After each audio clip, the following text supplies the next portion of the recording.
So there's a lot of tactics that bosses use. Fear being a tactic, right? There is strength in numbers. If all of you come together, then they can't fire all of you, right? Which side are you on? Which side are you on? Courtney Smith. She is a staff organizer for Labor Notes. Courtney, thanks for taking the time to talk to us. I really appreciate it. Thanks for having me, Jacob. I'm really glad to be here. Absolutely. So we are here to talk about your workshop that you're going to be facilitating. And this is a workshop that is going to happen twice, in the morning and in the afternoon today, as people listen to the show. And you're going to be heading up the afternoon session. And the workshop is Beating Apathy. And I think that's a very important thing. That's a very important thing for people to talk about as we are, as we're trying to help people organize their workplace, because for one reason or another, lots of people feel apathetic, and maybe even not apathetic as in, oh, it would not be good if things changed, but they don't believe things can change, and so they have resigned themselves to the reality that they're in, and they just accept that as fact, and that it's never going to change and it can't change, and if you try to change it, you're only in for trouble, and there's nothing good that can come from that. And so this is a super important workshop, and that's why it's one of the ones that I wanted to highlight in the main show today, where we're on the radio, where we're going to have the largest audience and the most diverse audience. When we're on the second half of the show, we're online only, so we're going to be getting a lot more union members, a lot more stewards, people that are more sympathetic. They've heard some of this before. When we're on the radio, we've got lots of people listening to us that listen to us sometimes, all the time, maybe for the first time right now, that maybe that have had the thought, I'd like for things to be better, but there's no way that I can do that. There's no way that it can change, and I can never form a union. And so, that's why I wanted to highlight this workshop. I think it's really important. Absolutely. Yeah. So the workshop really, we kind of start off grounding people in how they solve problems in the workplace or in their union currently, and get them to start thinking about the limitations and the challenges of that, actually building power. And then we kind of go into, giving examples of people how they currently solve problems and talk through that. We have a lot of discussion. We treat these workshops as, everybody that's participating is a teacher and a learner. So nobody in the room is an expert. We're all here to learn from each other, and talk about our experiences. So we have a lot of group discussion. We then go into talking about how the boss keeps us disorganized. And that's, fear, hopelessness, confusion, and division. And we talk about strategies to overcome those barriers. And then once we kind of dig in on that and we discuss like how that manifests in the workplace, we then go into talking about how to have one-on-one conversations with people. And I think the crux of that is not that we're trying to give people a script, for them to manually follow. We're really giving them a roadmap and giving them some principles to go by, because organizing conversations aren't just gripe sessions for you to complain about what's going on at work and then do nothing about it, right? There's supposed to be a goal there to motivate people into action. And so, like you said, Jacob, a lot of people feel apathetic. And so we try to drill in the point that apathy isn't real, that everybody cares about something at work. And the only way we're going to figure that out is if we have these one-on-one conversations with them and we really try to get to know them as human beings and also as a part of a collective, and for them to see themselves in a way that capitalism will never allow them to see themselves, as a part of something bigger than them, as a part of a collective that actually has power.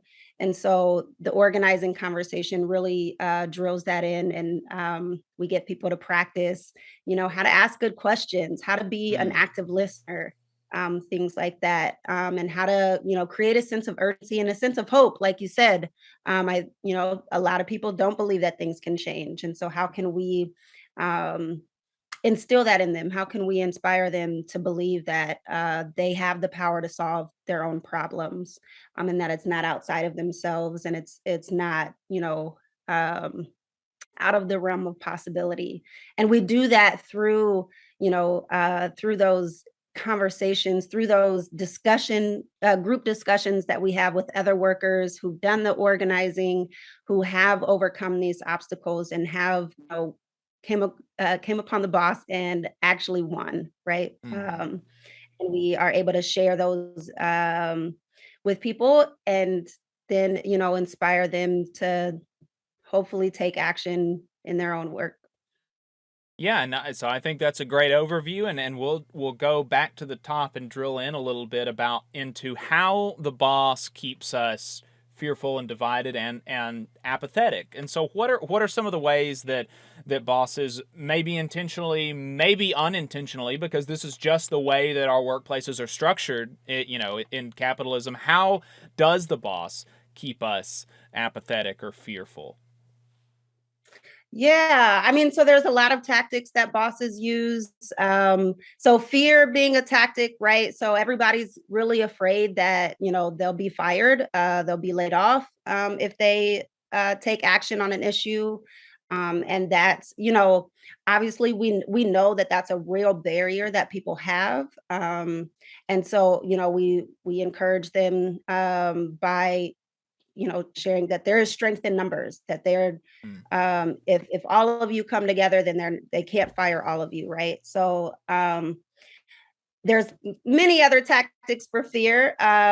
There's confusion. There's the, putting out information that isn't fact fact based. We all know about, Mm. union busters, just telling blatant lies about what is happening, and not giving people the correct information that they need. And so, we overcome that. The strategy to overcome that is by, transparency and being honest and communicating to workers like what is actually going on. Then we have fear, hopelessness, which we've kind of touched on, that, that feeling of there's nothing that can be done about it. And that, I think that tactic is what we see in capitalism all the time. We see that in democracy, that like, can't do anything about it. Right. And then division being the most important one. So the boss has a lot of tactics to um, that ways that it manifests in the workplace. One of them being racism, um, sexism, homophobia, all of these different isms that keep people divided, but also like literal divisions where you have, in restaurant workers, for example, have front and back of house workers, or you have the two-tier workers who are divided Mm. by their wage, things like that. And we try to, overcome that barrier by um, instilling people that we're all in the same boat, right? Like capitalism is exploiting everyone. The boss is our enemy, not each other. And really drilling that in to overcome that barrier. But that's probably the hardest one. Right, right. Well, and and you mentioned that as far as trying to deal with the hopelessness that nothing and the apathy, um, the idea that somebody wouldn't want something to change, or that everybody cares about something, and that's just a fact. Even if somebody says, they've got a good job, or they like this or they like that aspect, maybe they even have a good relationship with their supervisor. I have a fine relationship with my supervisor, right? And yet I'm still a union activist. And so Mhm. one of the questions that I believe that I heard at one of the labor notes trainings that I've been to before is the magic wand question, right? If you're talking to Mhm. somebody and you ask them, okay, I give you a magic wand, what are three things that you would change in your workplace tomorrow? And very, very few people have nothing. You know, Yeah. there's very few people that, given the power of a magic wand, there's not a couple of things that they would change. And so then, you know, you can begin the conversation of like, okay, well, how do we actually change? And that goes to what you were talking about, when you talked about combating the fear that people have, is that there's power in numbers. Not only is it more difficult for them to retaliate against you, which is something that people are fearful of, but it's also more difficult for them to resist the demands that you're making when you have more people, which is you know, a reason for apathy. And so, you know, these are all things that you're going to be talking about in the workshop. That's, you know, important for people to understand. And the through line is that there's power in numbers, and that's, you know, that's why, you Mhm. know, that's why it's called a union. You know, we're united, right? Absolutely. Yeah, I'll do you a question even better. There was someone came up with a question on the last workshop that I did last month, and their question was, is this your dream job? Mm, And I just was like mind blown because, it really gets people to start because I think it's easy for people to answer the magic wand question of being like, "Oh, I don't know. I mean, things seem fine. It's kind of the best that I can get within the current conditions." mm, But the dream job question, I think, gets them to really see, like, get to thinking about, no, actually, if I were to have my pick of a job, it would be with these sorts of, like, right. conditions, that is completely different from what we have now. So I thought, um, that was just an amazing question to kinda get people to start thinking about how they would change their workplace.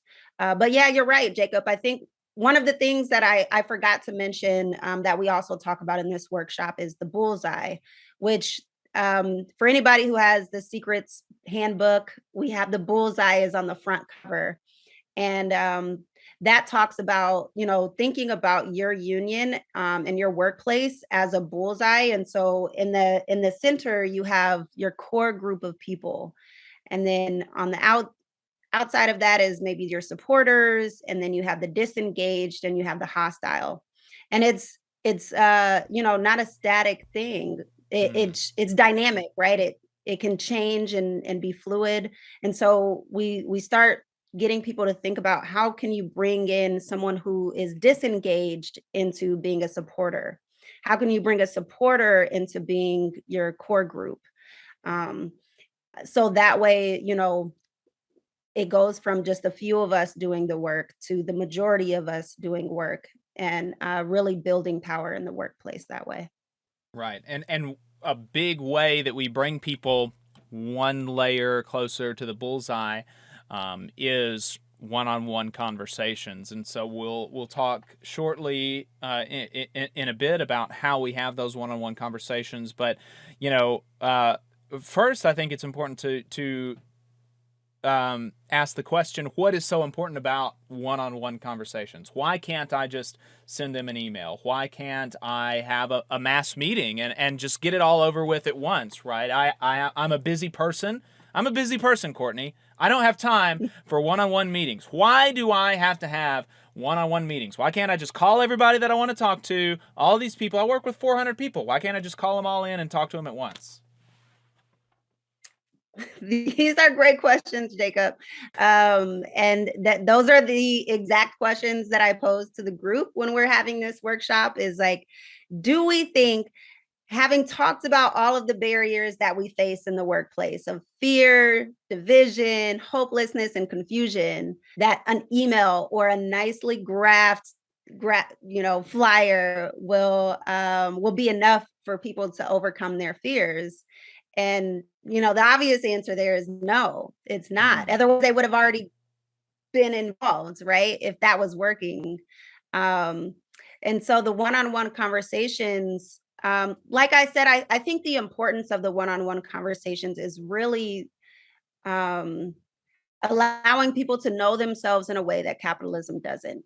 And I love that framing of it, because I think, we're not treated as human beings especially in the workplace, but even out in the real world, when you're basic human needs are commodified, and every little thing that you have to pay for everything Mm. in capitalism, right? All of your basic needs can be taken from you like that. And I think it really, it alienates people, makes people feel alone and confused and afraid, and just all of these things. And so having the one-on-one conversations really starts the process in the transformation for people to believe that the problems that they're experiencing are not theirs alone, right? That I think capitalism also has a lot of ideology that makes people believe that, I'm just not working hard enough, I'm Mm. not doing X, Y, and Z. And so when we're able to have conversations and kind of lay the blame correctly on the boss, and the boss doesn't have to be your direct supervisor, right? Your boss, it can be the person above them, or Mm. the lawmakers, elites, right? Like the boss is an abstract term that we use to describe the people who are in power. Um, I'm sorry, I lost my train of thought there. Yeah, I mean, the boss makes us believe that we're the reasons for our issues, right? And so the organizing conversation lays the blame correctly on the boss, and it allows people to see that their problems have solutions, Mm. and that they actually have the power to come together with other people to solve their problems. And I think you can't do that in an email or a Right. flyer. You Or can't even get a to that. meeting, it's hard to have, Yeah. because the importance of it's just difficult to change, to change people's minds, or to change their understanding of their situation in the workplace and in the world, even in a meeting. Even though it's face to face, you've got all these other people, it's impersonal. I think you spoke really well to the importance of having a one-on-one conversation with people, and how humanizing that can be. How humanizing that can be, because we don't often take what we do not often take that time to understand one another, and to talk to one another, and to understand how we can work together to make our lives better and the lives of our coworkers and our community better. And so that's, I think that the one-on-one conversation is very important. And so that leads into, like, okay, Courtney, fine, you've convinced me. I'm not gonna just send an email. I'm gonna go get coffee with somebody. Okay, how do I do that? How do I? Well, I guess I said I'm gonna go have coffee with somebody, but how do I ask someone to go have a one-on-one with me? That's pretty awkward, especially in today's day and age, right? We like to text, we like to email, we like to do things not in person, and so asking somebody out may be, may feel pretty awkward to somebody. So how do I, if I'm convinced that it's important, how do I first make the ask to somebody to, talk to me about, about work, and about making our work better? And then how do I have that conversation once I've gotten their commitment? Mm. Yeah, these are really big questions that I think I've been mulling over. I've been an organizer for 4 years now. And I think the way that I've been trained as an organizer kind of reproduces the way capitalism makes us feel. So I've been really rethinking like how we have these organizing conversations. Um, and I think we put a little too much like maybe urgency, or this like we have to produce the results immediately, Mm. right? Like um I think what's important to instill here, or to keep in mind here, is that these are conversations that will happen over time. And so it could start off with, organizing a social happy hour for people to go out and, just like have some fun and let loose after work, right? And kind of getting to know people that way. And then from there, creating those those one-on-one relationships with people, to get to the point of having, making an ask, right? I don't think that the organizing conversation, that even the steps of an organizing conversation happens all in one setting. I think it can happen over time. And, so I think organizers in particular, like, can take the pressure off of themselves and realize, like, you're in this for the long haul. You don't have to like get a result right away. There are ways that you can try to work up to getting to know people one-on-one in order to have these conversations.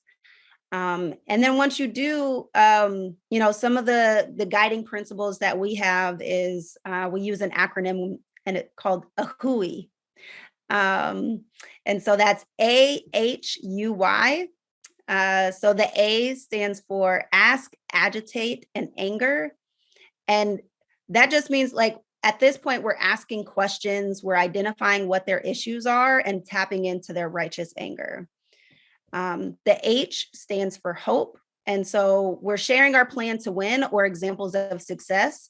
And kind of at this stage here, like I said, we're giving people a roadmap. So we're not trying to sell somebody something. We're not trying to convince them to buy something from us.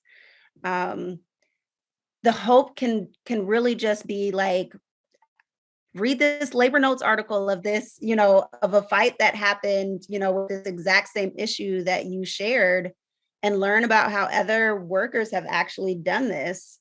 Or it could be, something as simple as, wow, Stacy just told me that she was also experiencing that same issue.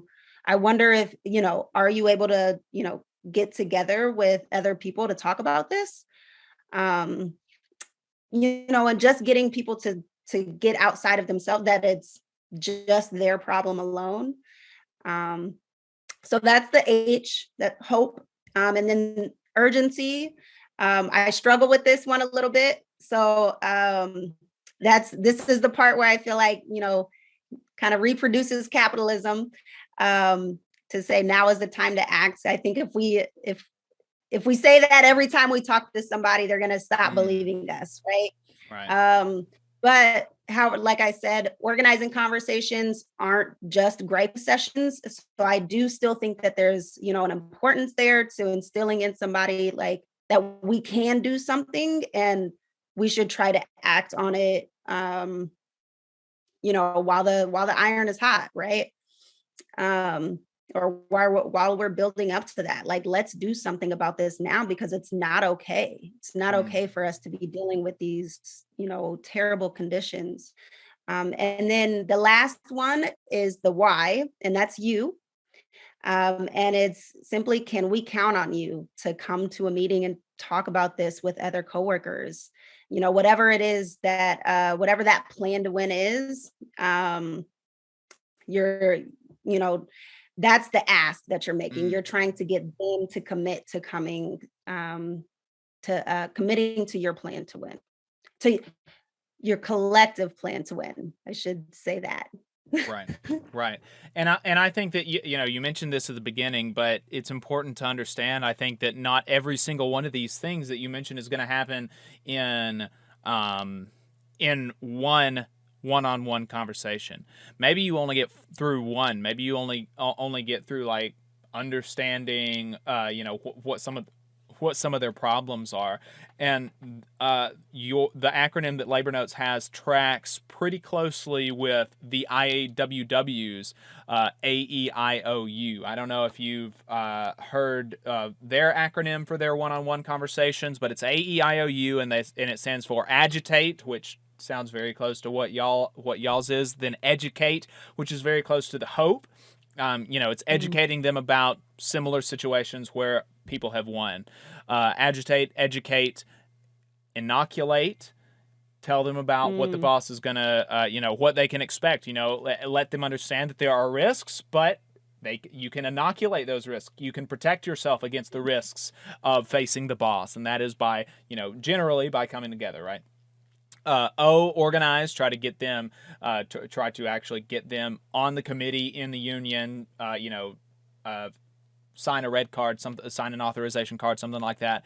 And then U is push for the union, which is make an ask. And so, they always mention, and you mentioned, and in all the trainings that I've always been in before, it's important to understand that you're not going to get to every single one of these likely in each conversation, because as you mentioned when you began, that, we are not treated like humans a lot.